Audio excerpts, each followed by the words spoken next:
Bismillahirrahmanirrahim. Assalamualaikum warahmatullahi wabarakatuh. Alhamdulillahirabbil alamin wa bihi nasta'in ala umurid dunya waddin. Wassalatu wassalamu ala asrafil anbiya'i wal mursalin sayyidina wa habibina wa safina wa maulana Muhammadin wa ala alihi wa ashabihi wa junudihi wa ansarihi wa man da'a bi da'watihi wa man tabi'ahum bi ihsanin ila yaumiddin, amma ba'd. Faqad qala Allah ta'ala fil Qur'anil Karim wa huwa asdaqal qailin. A'udzu billahi minasy syaithanir rajim. Ya ayyuhalladzina amanu taqullaha haqqa tuqatih wa la tamutunna illa wa antum muslimun. Shadaqallahul azim. Masyarul muslimin muslimat, bunda, ayahanda, kakanda, adinda, adanda semuanya yang dicintai Allah Subhanahu wa taala, dirindukan oleh baginda Rasulullah sallallahu alaihi wasallam, wabil khusus guru kita Al-Mukarram yang sama-sama kita hormati, kita muliakan, Bapak Haji Dr. Andes Agus Salim. Mudah-mudahan Allah Subhanahu wa taala panjangkan umurnya dalam iman dan Islam, menjadi telaga bagi umat hingga kedahagaan kita akan ilmu-ilmu agama bisa kita puasi dari telaga keilmuan yang beliau miliki. Begitu juga sama-sama kita hormati, kita muliakan seluruhnya para asatiz, para hujjaj, para alim ulama, para guru, tokoh masyarakat yang enggak saya sebut satu persatu, Bapak Ibu semua, yang di atas atau yang di bawah. Yang di atas ada enggak? Bu, saya khawatir yang di atas tidur nih. Enggak ya? Oh, udah turun semuanya. Perasaan yang di atas tadi banyak, kenapa begitu sampai di bawahnya dikit ya? Terus juga mukanya kayaknya udah agak beda. Emang kalau turun dari situ makin tua ya? Tadi kelihatan di atas itu banget, terang banget mukanya gitu kan? Begitu turun ke bawah kenapa Mbak? Jadi makin kelihatan warga surga, insyaallah. Ya, amin. Baik, bunda ayahanda sekalian, kakak adinda, ananda, pertama tentu kita bersyukur kepada Allah Subhanahu wa taala, ya. Orang bilang, kenapa sih harus ngomongin syukur dulu pertama? Ya kalau kita kagak bersyukur, namanya kita nggak punya adab. Ya. Udah dikasih banyak sama Allah, tapi pelit banget kita bersyukur. Karenanya ini bukan sekedar sebuah ritual yang diucapkan oleh para asatidz, para guru ketika mereka menyampaikan tausiahnya, tetapi ini adalah ajakan buat dirinya pribadi, saya khususnya, dan kepada kita semua. Kita sering lupa sama nikmat yang Allah Subhanahu wa taala berikan kepada kita. Makanya diingetin bersyukur kepada Allah. Sebenarnya sih di awal mukaddimah udah diucapin, cuman pakai bahasa Arab. Nah, kadang kita kagak paham, makanya diulang lagi pakai bahasa Indonesia. Bersyukur kita, karena syukur itulah kemudian yang akan menjadi sebuah landasan dalam kita menjalankan kehidupan ini di atas jalan Allah Jalla wa'ala. Ya. Yang kedua tentu salam dan salawat kita haturkan, kita junjungkan kepada suri teladan kita baginda Rasulullah Muhammad sallallahu alaihi wasallam yang kita rindu kepadanya. Pak, rindu gak sama Rasulullah? Gak ada suaranya nih. Pada tidur kali ya. Pak, rindu gak sama Rasulullah? Rindunya rindu banget apa rindu doang? Rindu banget. Pengen ketemu Rasulullah, Pak. Caranya gimana? Selawat. Iya, mati dulu, Pak. Ya, kalau nggak mati gak ketemu sama Rasul nanti. Pengen ketemu Rasul, tanya lagi begitu. Pengen. Siapa yang pengen duluan?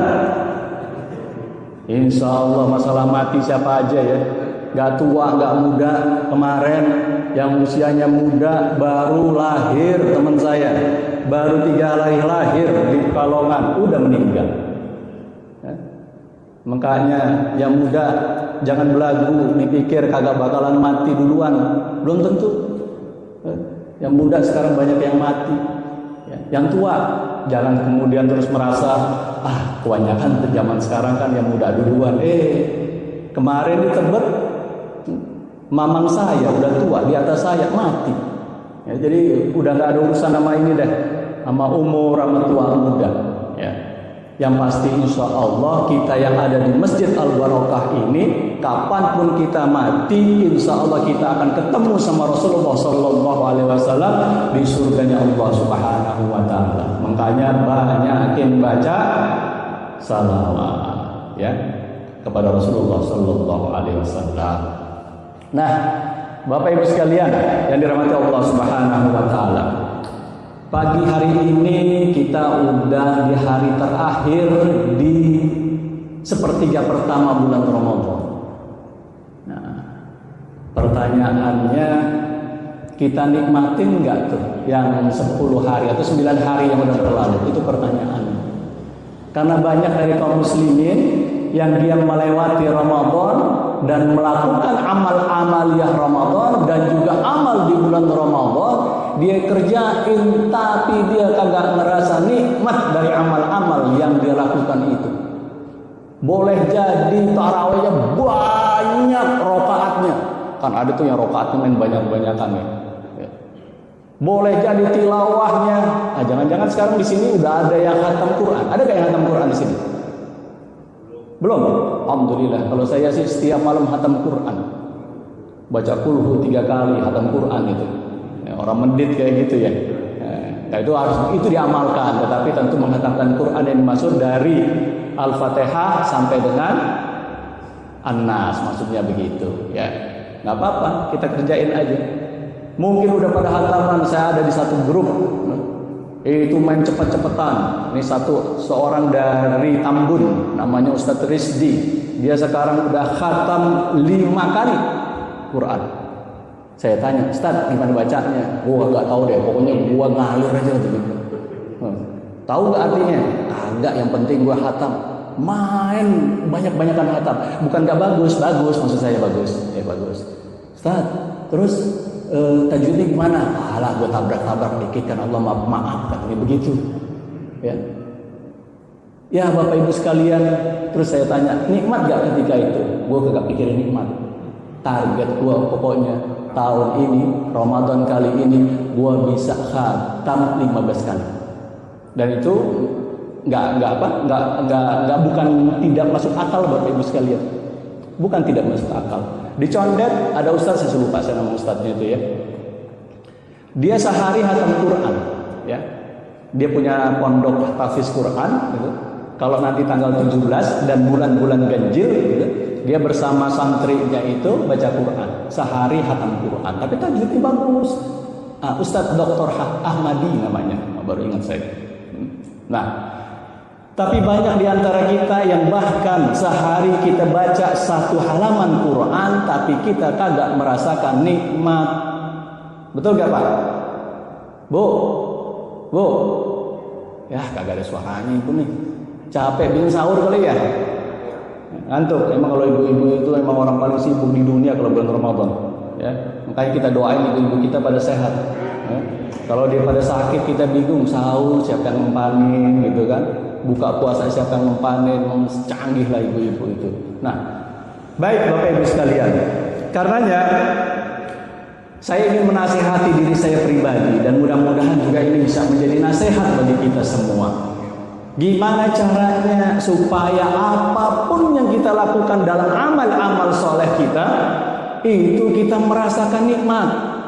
Kita merasakan bahwa betul-betul ada rasa di dalamnya. Bukan sekedar sholat taraweh kita itu menggugurkan kewajiban. Bukan sekedar puasa yang kita kerjain di bulan Ramadan ini selesai kewajiban kita gugur. Bukan hanya itu, tapi kita juga menemukan kenikmatan-kenikmatan di dalamnya. Kita belum ngomongin itu dulu. Kita ngomongin pekerjaan kita sehari-hari dulu deh. Nih, Pak, siapa yang punya mobil di sini? Roman ini kagak ada yang punya mobil nih, kecuali Ustadz Agus Salim nih. Nggak ada yang punya mobil.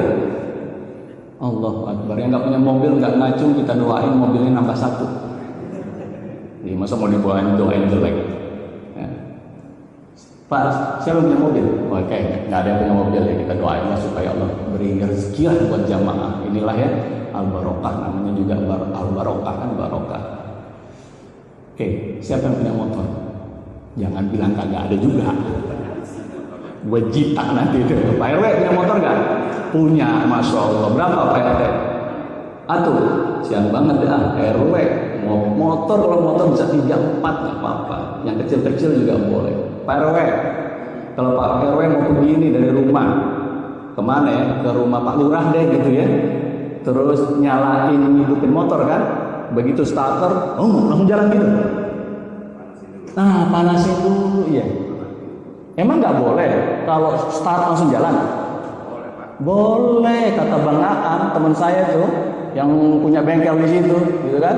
Kan saya tanya, Bang Aan, kalau saya punya motor, saya starter langsung saya jalan, boleh apa enggak? Kata dia, boleh aja start, kan motor-motor Ustaz. Terserah mau dipanasin apa kagak, boleh. Tapi, nah itu dia bilang tuh. Dia bilang, tapi kalau Ustadz nyalain motor, nyalain mobil, langsung jalan tanpa pemanasan dulu, saya jamin Ustadz, yang tadinya harusnya dia bertahan 5 tahun, 7 tahun, 8 tahun, ini 2 tahun, 3 tahun, udah nggak ada datang. Katanya begitu, kata Bang Aan nih, bukan kata saya bukan tukang bengkel. Artinya apa Bapak Ibu sekalian? Motor itu, mobil itu perlu suasana dulu supaya dia bisa optimal dalam operasionalnya. Begitu juga kita Bapak Ibu sekalian. Nih ibu-ibu nih misalnya nih, ya, saya nggak usah ngomongin ibu-ibu, saya ngomongin orang di rumah saya aja deh, diri saya. Ya karena dia juga ngajar sibuk ya, kadang tuh yang namanya sayur asem dia masak nih hari apa nih? Sekarang hari apa nih? Maklum udah nggak gawe nih, hari apa nih? Sabtu ya, dia masaknya Sabtu nih. Ya, kita ngomongin bukan di luar Ramadan nih, buat ntar siang makan. Begitu siang makan tuh, siang sore ketemu lagi tuh sayur asem. Besok pagi sarapan ketemu lagi tuh sayur asem. Ada nggak ibu-ibu yang kayak gini? Yang bikin sayur asem buat 40 hari? Hah? Ada gak? Bu? Ada ya? Kan kita memang begitu. Sayur sop, tom yum. Biasanya kalau kita udah masak ibu-ibu nih buat 2 hari katakan begitu. Kalau suaminya, anaknya udah makan, selesai makan siang, selesai makan malam, buat besok tuh sayur ditaruh di mana Bu? Bu? Sayur digeletakin aja di meja makan.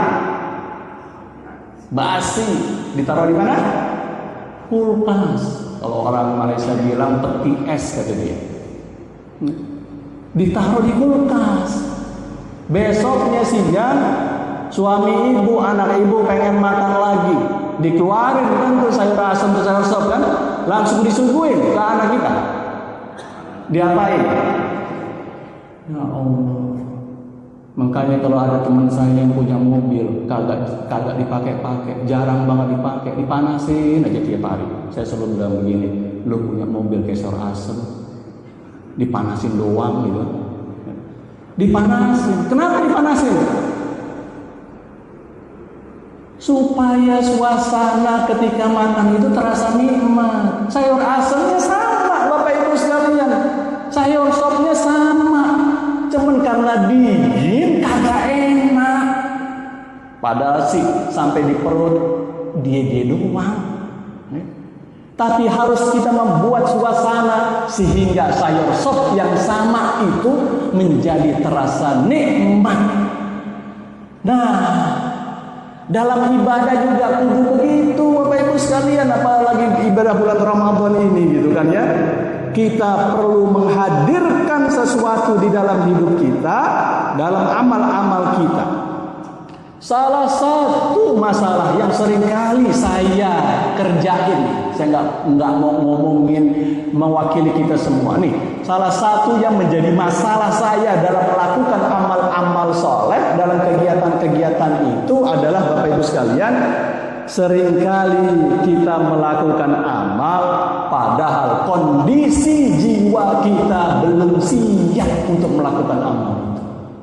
Ini masalahnya. Ketika hati kita tidak dalam kondisi suasana yang hidup, kita lakukan amal soleh, kita baca tilawah, baca Quran. Kan sering banget, saya sering banget tuh Bu. Kalau baca Quran gitu kan, udah halaman pertama, halaman kedua, lama-lama agak heran saya. Tuh huruf Quran bisa terbang-terbangan. Ya. Kalau udah halaman ketiga, udah bukan mulai terbang lagi, berantem tuh huruf satu sama satu. Ini alif apa lam gitu kan? Ini mim apa nun, udah gak ketahuan tuh. Kenapa penyebabnya? Para ulama mengatakan salah satunya karena kita tidak menyiapkan hati kita di dalam melakukan amal-amal soleh. Karenanya dampak dari amal soleh kita itu, akhir dari amal soleh itu kagak ngebentuk di dalam pembentukan karakter kita, karakter saya, ya. Karenanya ayo, ya, ayo. Saya mengajak diri saya dan kita semua nih, ya. Apapun yang kita kerjakan dalam amal-amal soleh, ya, motor aja kita kudu panasin, apalagi mengerjakan amal soleh. Bukan masalah fisik yang bergerak saja. Kan kita sering dengar, inna fil jasadi mudghah, kan? Sering dengar tuh hadis, populer banget. Sesungguhnya di dalam setiap tubuh itu ada segumpal daging, segumpal darah. Idza salahat, kalau daging itu, segumpal darah itu baik, maka baik keseluruhan kita. Tapi kalau jelek, kalau buruk, kita kemudian tidak merasakan kenikmatan di dalam amal-amal soleh kita. Coba kita lihat Bapak Ibu sekalian, bagaimana Rasulullah Shallallahu Alaihi Wasallam ngajarin kita nih. Ya, kalau kita melakukan amal-amal, apapun amalan itu harus didahului dengan persiapan hati, menghadirkan hati, hudurul qalb fil ibadah. Jadi setelah ini, ya, yang belum menghadirkan hati dalam ibadah-ibadah Ramadan kita hadirkan hati kita. Yang baru separuh ngadirin hatinya, kita penuhin sekarang. Bahwa yang kita lakukan bukan hanya semata fisik saja. Satu contoh misalnya, ya, menghadirkan hati ketika kita berdoa. Pak, Bu, kita kan sering banget doa, ya, ya gak? Tapi kerap kali nih saya kalau berdoa, saya nggak ngerasa kalau saya benar-benar minta sama Tuhan tuh. Doa saya itu sama aja seperti kalau saya baca novel gitu, ya. Allahumma firli walidayya warhamhuma kama rabbayani shaghira wa li jami'il mu'minina wal mu'minat wal muslimina wal muslimat al ahya'i minhum wal amwat innaka sami'un qaribun mujibud da'wat. Yang di belakang amin amin amin amin. Bapak Ibu sekalian, bagus gak? Bagus. Cuma karena kita tidak menghadirkan hati kita, maka kita bukan nggak ngerti, kita tahu tuh artinya. Nggak berasa tuh, nggak bergetar hati kita ketika baca itu. Makanya Rasulullah Shallallahu Alaihi Wasallam sangat memperhatikan kondisi jiwa ketika kita hendak berdoa. Kita diminta untuk menghidupkan kalbu kita sebelum kita minta apapun permintaan kepada Allah Jalla wa'ala, ya. Di mana persiapan itu menunjukkan, kehadiran jiwa itu menunjukkan bahwa kita berhadapan dengan Allah Subhanahu wa Ta'ala dalam kondisi hina, dalam kondisi rendah. Itu yang harus kita hadirkan ketika kita berdoa, ya. Kondisi seperti itu.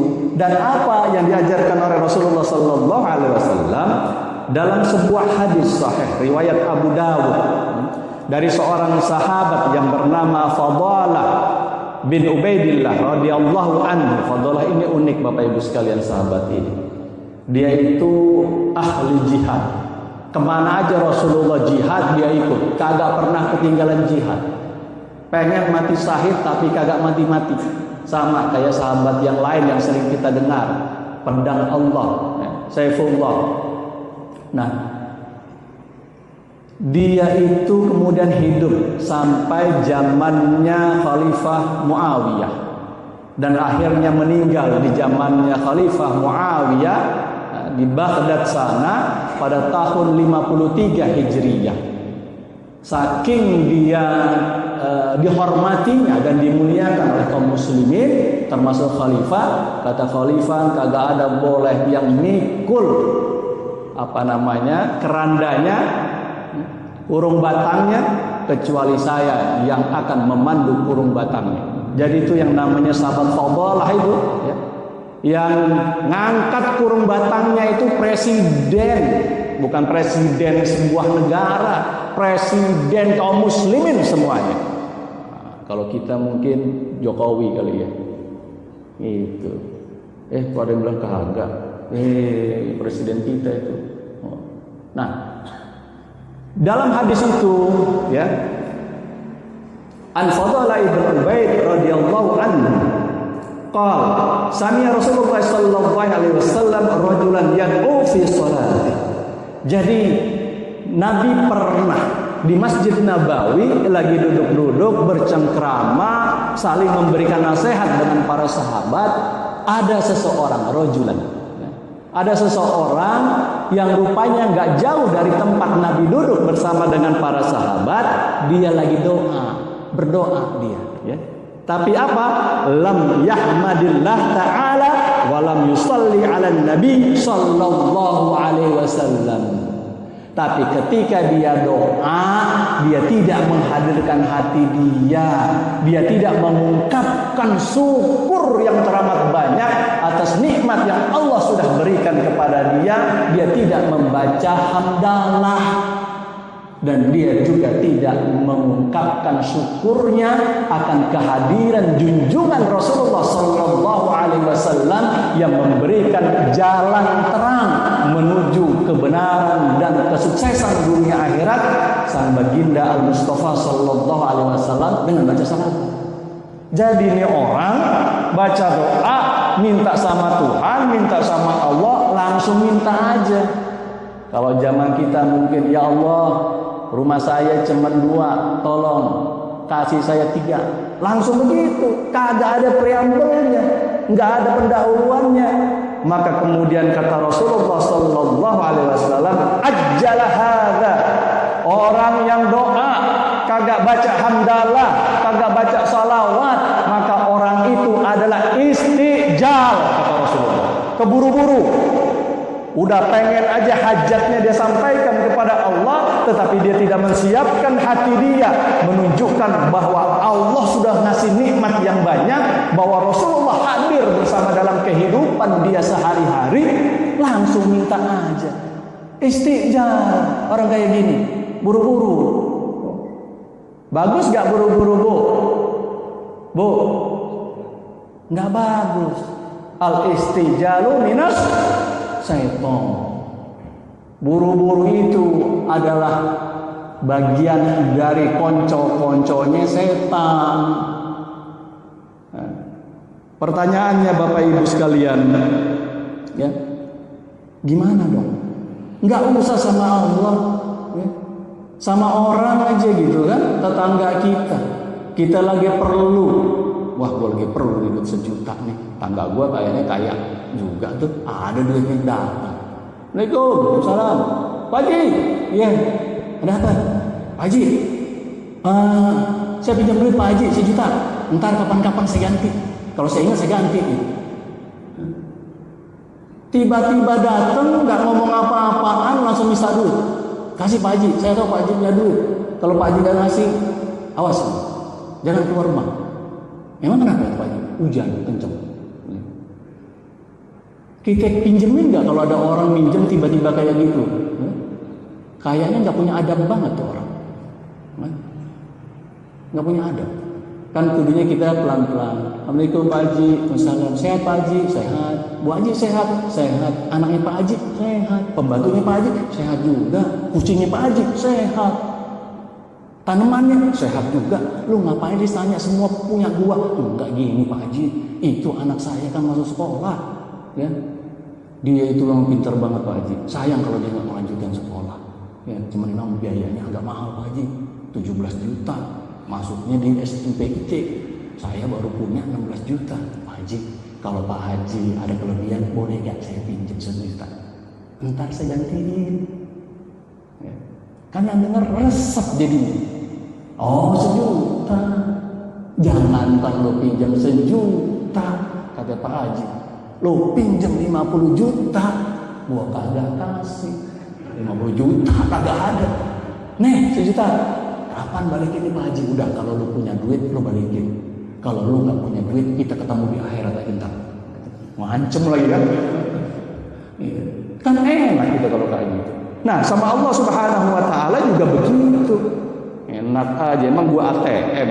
Makanya kemudian kata Rasulullah, idza shalla ahadukum, kalau di antara kalian yang berdoa minta sama Rasul, sama Allah Subhanahu Wa Taala, ada hajat-hajat yang dia ingin dari Allah Subhanahu Wa Taala, falyabda'u bitahmid rabbih Subhanahu Wa Taala.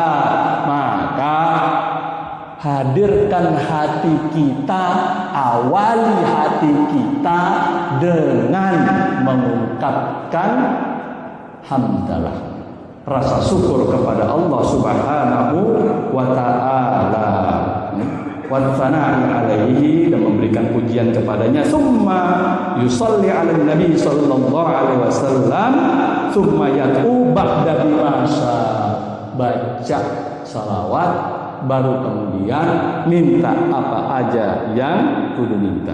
Untuk apa? Untuk membangun stabilitas jiwa kita.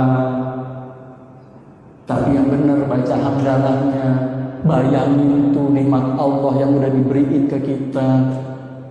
Alhamdulillahirabbil alamin, hamdan syakirin, hamdan na'imin. Dihayati itu hamdan yuafi ni'amahu wa yukafi mazidah. Dalam hati kita, ya Allah, Engkau baik banget sama aku ya Allah. Dulu aku lahir gak punya apa-apa, sekarang bini baru atuh ya Allah, mobil ada atuh, anak atuh, motor atuh, rumah atuh, semuanya atuh ya Allah. Pengen nambah ya Pak ya. Kelihatan teman-teman nakal yang begitu. Hadirkan suasana itu ketika kita mengatakan hamdan syakirin, hamdan na'imin, ya Allah. Kalau Engkau nggak beri, gimana jadinya hidupku ya Allah. Baru kemudian Allahumma sholli ala Muhammad wa ala ali Muhammad. Sampaikan salam, salawatku kepada Rasulullah. Rindu ya Allah aku kepadanya ya Allah. Baru ya Allah, pengen lagi ya Allah. Baru ngomong apaan yang kita minta. Makanya ya, kalau kita hadirkan hati kita di dalam doa kita, Bapak Ibu sekalian, Masya Allah, dahsyat. Belum dikasih aja udah pelong hati kita. Ini belum dikasih, belum dikabulin, udah pelong hati kita habis doa. Alhamdulillah ya. Alhamdulillah. Nggak dikabulin sama Allah, Alhamdulillah juga ya. Kata Ali bin Abi Thalib radhiyallahu anhu, dia bilang begini, ini masalah doa nih. Baru doa nih, belum ke Ramadan nih. Apa kata Ali bin Abi Thalib? Aku kalau berdoa, kata Ali bin Abi Thalib, dan doaku, namun ketika aku berdoa minta sesuatu dan Allah tidak mengabulkannya, aku lebih lagi bersyukurnya kepada Allah. Itu Ali bin Abi Thalib. Allahu Akbar walillahilhamd. Kalau kita kan kadang-kadang kita suudzon sama Allah. Gua udah doa 17 tahun kagak juga dikasih. Gua udah minta, katanya sholat yang banyak, katanya puasa yang banyak, macem-macem lagi udah kita kerjain, tapi kagak juga permohonan gua dikabulin sama Allah. Jangan-jangan Allah kagak ada kali. Kadang pikiran-pikiran jelek muncul tuh di dalam pikiran kita. Jangan Pak, jangan Bu. Jangan sekali-kali kita suudzon sama Allah. Nih, lihat Ali bin Abi Thalib. Sampai-sampai sahabat beliau nanya, "Wahai Ali, kalau engkau doa, engkau minta, engkau diterima permohonanmu dan dikabulin permohonanmu, engkau bersyukur, gua faham. 100% gua faham. Tapi yang gua kagak faham," kata sahabatnya, ente minta sama Allah nggak dikabulin sama Allah, tapi ente lebih bersyukur dibandingkan bila permohonannya dikabulin. Emang kenapa bisa begitu, Ali? Sahabatnya kan Ali. Apa jawabannya? Mantunya Rasulullah Sallallahu Alaihi Wasallam ini? Jawaban dia, lah iya. Coba pikirin, dia bilang, kalau saya doa minta sesuatu, itu pengenannya siapa? Ya pengenannya engkau, wahai Allah. Berarti pilihan hidupnya siapa? Pilihan hidupnya engkau, ya Ali. Terus dikabulin. Syukur gak gua? Syukur. Sekarang, kata Imam Ali, saya doanya pengenan siapa? Pengenan engkau. Pilihan hidup siapa? Pilihan hidup engkau. Kemudian kagak dikabulin. Itu pilihannya siapa? Pilihan siapa, Pak? Allah Subhanahu wa Ta'ala. Kira-kira bagusan pilihan saya atau pilihan Allah? Ya Pak. Makanya jangan suka sedih kalau doa kita belum dikabulin sama Allah. Allah udah ngasih pilihan buat kita, dan itu insya Allah pilihan yang paling baik. Pilihan yang paling baik. Nah, orang kalau udah menghadirkan suasana hati di dalam doanya udah kagak peduli doanya itu kemudian diterima atau enggak, didengar pasti dengar. Tetapi kemudian Allah memilihkan yang terbaik buat diri kita, apakah itu dengan dikabulkan atau dengan tidak dikabulkan, dikasih hal yang lain. Ya, makanya hidup jadi tenang, Bapak Ibu sekalian. Hidup jadi tenang. Nah, doa. Ada lagi yang lain? Ada. Satu lagi. Ya. Jadi begini Bapak Ibu sekalian, di dalam Quran, di Quran nih ya, harus dilihat di rumahnya. Nah, terus dibaca juga aja, cuma dilihat itu Quran. Nah, di dalam Quran ada satu surah. Nama surahnya itu adalah surat Qaf. Surat keberapa itu surat Qaf? Ada yang tahu nggak? Surat Qaf itu surat keberapa? Gocap. Gocap apa gopek? Kalau gopek kagak ada ya. Ya Allah. Tuh, betul. Surat Gocap. Gocap berapa ya? 50 ya? Surat ke-50. Berapa jumlah ayatnya? Jangan Ustadz Agus lagi yang jawab. Berapa jumlah ayatnya? Kalian tahu nggak? 45. Ya, mungkin karena kita merdeka tahun 1945 kali ya. Yang kagak ada hubungan. 45 jumlah ayatnya. Berapa halaman? Hampir 3 halaman. Ya, hampir 3 halaman. Kira-kira 3 baris Quran ke atas. Itu surat Qaf itu Bapak Ibu sekalian ya. Kalau kita baca paling ya 6, 7 sampai 8 menit, 10 menit kan ya. Kalau pelan-pelan kita baca 10 menit. Enggak Ustaz, saya baca surat Qaf enggak 10 menit. Berapa lama Bu? Saya baca 3 hari Pak Ustaz.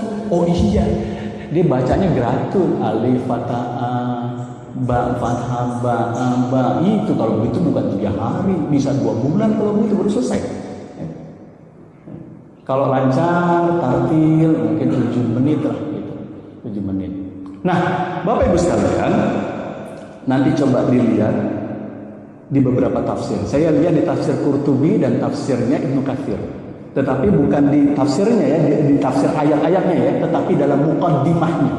Di dalam muqaddimah surat Qaf, di beberapa kitab tafsir, di situ disampaikan sebuah hadis Rasulullah Sallallahu Alaihi Wasallam ya, tentang dikisahkan tentang kisah seorang sahabiah, seorang sahabat wanita ya, yang namanya ada Ummu Hisam. Namanya Ummu Hisam karena anaknya namanya Hisam bintu Harithah ibnu Nu'man radhiyallahu anha ya. Jadi Ummul Harithah. Nah, ada apa dengan Ummul Harithah ini? Dia bilang begini di hadis itu. Ya. Wa ma akhadtu qaf wal Qur'anil Majid illa ala lisani Rasulullah sallallahu alaihi wasallam.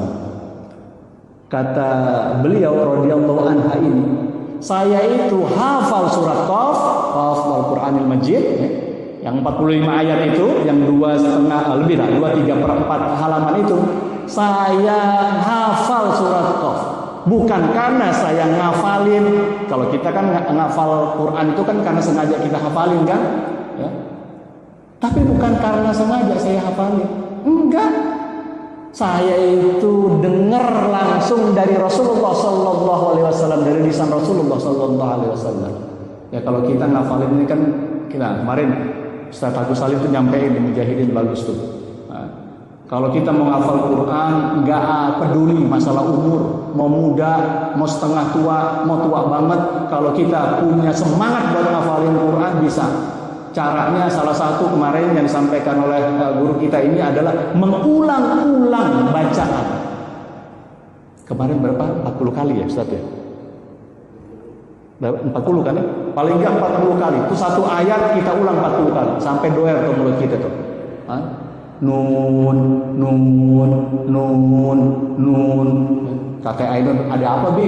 Kagak, gue kagak manggil lo. Gue lagi ngafalin Quran. Kalau nun sih jangan sampai 40 Be. Dua juga kita udah hafal. Tuh satu ayat, ya kalau panjang ya kita potong-potong lah. 40 kali kita terus-terusin. Baru kita hafal kan? Nah tapi kalau Ibnul Harithah ini, Ibnul Harithah bintu Nu'man radhiyallahu anha, Ummu Hisam dipanggilnya, dia bukan karena sengaja ngulang-ngulang surat Qaf yang 45 ayat ini, enggak ya. Tetapi karena dia sering dengerin Nabi Sallallahu Alaihi Wasallam karena yaqra'uha kullu yaum. Karena saya, kata Ummu Hisam, sering banget dengerin Rasulullah Sallallahu Alaihi Wasallam baca surat Qaf ini. Karena sering dibaca sama Rasulullah, sering menggetarkan telingaku, maka kemudian aku jadi hafal surat Qaf. Ya. Jadi rupanya Rasulullah Sallallahu Alaihi Wasallam sering kali, ya, kalau bilang selalu salah lagi saya. Sering kali membaca surat Qaf sebelum khutbah beliau, sebelum ceramah beliau, sebelum tausiah beliau, sebelum beliau menyampaikan taujih. Ya. Sebelum ceramah baca dulu surat Qaf 6 menit, 7 menit, baru kasih nasihat, baru kasih ceramah. Ya. Kenapa Bapak Ibu sekalian? Kenapa harus surat Qaf? Imam Ibnu Katsir rahimahullah mengatakan, listimaliha ala ibtida'il khalq wal ba'ts wal nusur wal ma'ad wal qiyam wal hisab wal jannah wan nar was thawab wal iqab wat targhib wat tarhib, kata beliau. Karena isi surat Qaf itu mantap, kata beliau. Isi surat Qaf itu komplit, kata beliau. Isinya khalq, tentang penciptaan manusia, tentang kematian manusia, tentang kebangkitan manusia, tentang hari kiamat, tentang mizan, tentang timbangan, tentang surga, tentang neraka, tentang ancaman orang-orang yang tidak menjalankan perintah Allah, dan tentang janji yang akan Allah berikan kepada mereka yang menjalankan perintah Allah dengan baik. Komplit isinya. Kata para ulama, kenapa Rasulullah baca surat itu sebelum menyampaikan nasihat? Supaya sahabat hatinya lembut dulu sebelum dapat nasihat. Supaya para sahabat mampu menghadirkan jiwanya ketika mendengarkan khutbah Rasulullah. Sehingga para sahabat jernih sanubarinya. Baru kalau udah jernih, udah lembut, hatinya hadir, baru Rasulullah Shallallahu Alaihi Wasallam menyampaikan khutbahnya, menyampaikan nasihatnya, menyampaikan taujihnya. Ternyata memang kehadiran hati jadi penting, Bapak Ibu sekalian. Ya. Contoh deh yang paling gampang, kita kan sering ngadirin kalau ada orang nikahan, tetangga kita, kerabat kita nikahan, kan kita sering hadir tuh, ya kan? Nah, biasanya kalau di kita kan ada susunan acaranya tuh, ya. pembukaan, habis pembukaan kemudian baca ayat Quran, baru kemudian macam-macam itu. Biasanya kalau dalam acara akad nikah itu ayat Quran yang dibaca surat apa? Ayat apa? Ayo, yang udah berapa kali nikah pasti hafal. Ya. Surat apa? An-Nisa ayat 1. Ya. Terus apa lagi biasanya yang paling sering kita dengar tuh? Ar-Rum surat ke-21 ayat ke-21, wa min ayati an khalaqakum dan seterusnya itu ya. Pertanyaannya,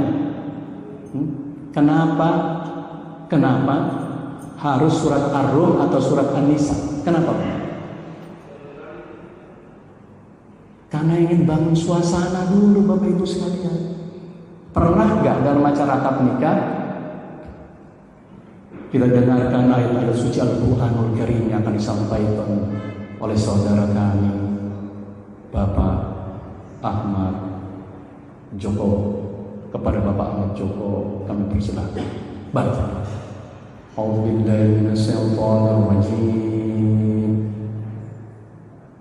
Bismillahirrahmanirrahim.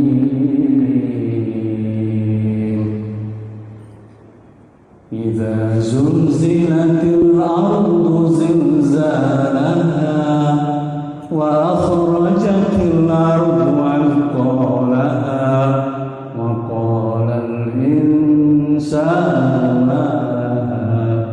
Yang dibaca surat Zalzalah. Kira-kira gimana? Ada nggak? Pernah dengar nggak kayak gitu? Emang kenapa Pak RW? Itu pengantin kabur. Lah gue pengen seneng-seneng dibacain surat tentang kiamat, kabur. Itu ayat Quran bukan? Boleh nggak dibaca? Kenapa kagak dibaca? Kata ulama, itu yang dimaksud dengan at-tahayu 'alan nafs. At-tahayu 'alan nafs, mempersiapkan hati dan jiwa kita dalam melakukan amal-amal saleh. Nah, karenanya Bapak Ibu sekalian dirahmati Allah Subhanahu wa taala, ya. Ayolah, ya. Nggak sempat deh ngomongin Ramadan lah gitu kan ya. Intinya adalah sama. Satu contoh lagi saya sampaikan untuk nanti ditransfer bagaimana kita menjalaninya dalam ibadah Ramadan. Pak, Bu, kalau tidur baca doa enggak? Baca enggak? Apa doanya? Allahumma barik lana fima razaqtana wa qina adzabannar. Kok bacanya itu sih Ustaz? Iya, biar nanti mimpi makan. Apalagi siang kan Ramadan lumayan juga tuh. Mimpi makan, bangun kenyang gitu. Kita kan baca doa ya. Terus kalau udah baca doa gimana? Langsung tidur ya. Hadisnya dua ya. Hadisnya itu ada yang memang bismika Allahumma ahya wa bismika amut, ada lagi yang amutnya di depan. Bismika Allahumma amut wa ahya. Ya. Ya, pakai yang mana aja silakan. Mau mati duluan baru hidup atau mau hidup duluan baru mati. Bapak pilih yang mana? Mati duluan baru hidup apa hidup dulu baru mati? Dua-duanya kali ya. Baca dua-duanya kalau gitu ya. Nah, selesai baru tidur, ternyata enggak Bu. Rasulullah itu ngajarin bahwa sebelum kita tidur pastikan suasana hati kita itu dalam kondisi yang stabil. Pastikan jiwa kita dalam kondisi yang bersih, pastikan kalbu kita dalam kondisi yang lembut. Makanya kata Rasulullah sallallahu alaihi wasallam, selain kita baca doa itu, maka kita harus menghadirkan hati ketika kita tidur. Gimana caranya? Dalam hadis riwayat Tirmidzi dari sahabat Abu Sa'id Al-Khudri radhiyallahu an, beliau mengatakan man qala hina ya'wi ila firasih, gitu. Siapa aja yang udah geletak di atas tempat tidurnya, jangan merem dulu, boleh sih merem-mereman, tapi jangan keburu ngorok, jangan keburu mimpi. Baca doa mau tidur, langsung kemudian baca apa? Astaghfirullahalladzi la ilaha illa huwal hayyul qayyum wa atubu ilaih. 3 times, 3 kali. Nah, nih amalin, ya. Kalau mau tidur, selain baca doa mau tidur, kata Rasulullah Sallallahu Alaihi Wasallam, baca 3 kali. Astaghfirullahaladzim la ilaha illa huwal hayyul qayyum wa atubu ilaih. Yo, ikutin saya. Astaghfirullah. Bu, ikutin Bu. Astaghfirullah alladzi la ilaha illa hu al hayyul qayyum wa atubu ilaih. Salah samarra, 3 kali baca itu. Maka apa kemudian kata Rasulullah, ghafarallahu lahu dzunubahu wa in kanat mithla zabadil bahr. Maka kagak ada satu pun dari dosa yang sebanyak buih di lautan kecuali diampunin sama Allah Subhanahu wa taala sebelum kita tidur.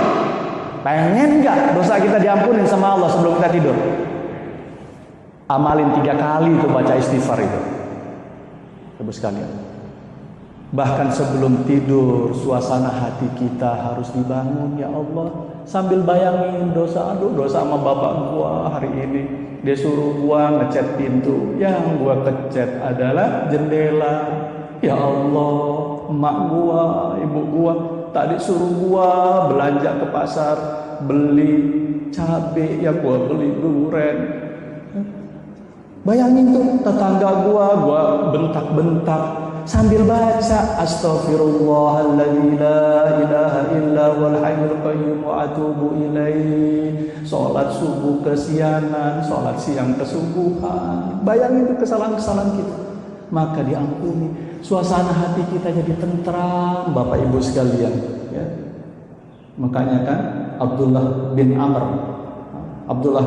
bin As radhiyallahu anhu kan dapetin tuh. Ini terakhir, dapetin apa? Ciri orang yang masuk surga adalah orang yang ketika dia mati di hari itu, sebelum dihidupkan kembali besok harinya, kan tidur itu mati kan? Bu, sama. Tidur sama mati itu sama, ruhnya diangkat sama Allah Subhanahu wa taala.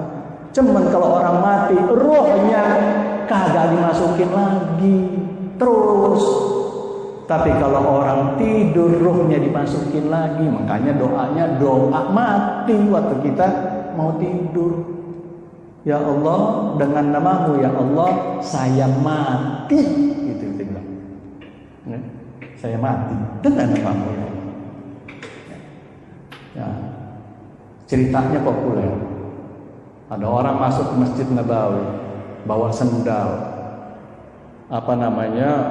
Habis wudhu, kayaknya wudhunya heboh banget sampai netes-netes tuh air wudhu.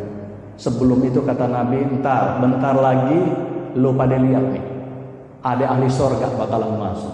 Sahabat heran, siapa dia? Yang bareng Nabi kita, yang sholatnya banyak kita, yang baca Quran kita. Siapa yang ahli surga? Datang orang itu, ini orang jarang ke masjid. Ini orang kayaknya kagak ada amalannya. Salah kali Nabi. Nabi kan manusia juga, gitu kali pikiran dia. Udah disolat. Besoknya begitu lagi sampai 3 kali. Sampai sahabat Abdullah bin Amr bin As radhiyallahu anhu ini heran, apaan sih amalannya gitu kan? Didatengin ke rumahnya. Wahai saudaraku, aku ada masalah di rumah. Boleh gak nginep? Ntar kalau masalah udah agak reda baru saya pulang, boleh. Ternyata dipantau apaan kegiatan, kagak ada amalan yang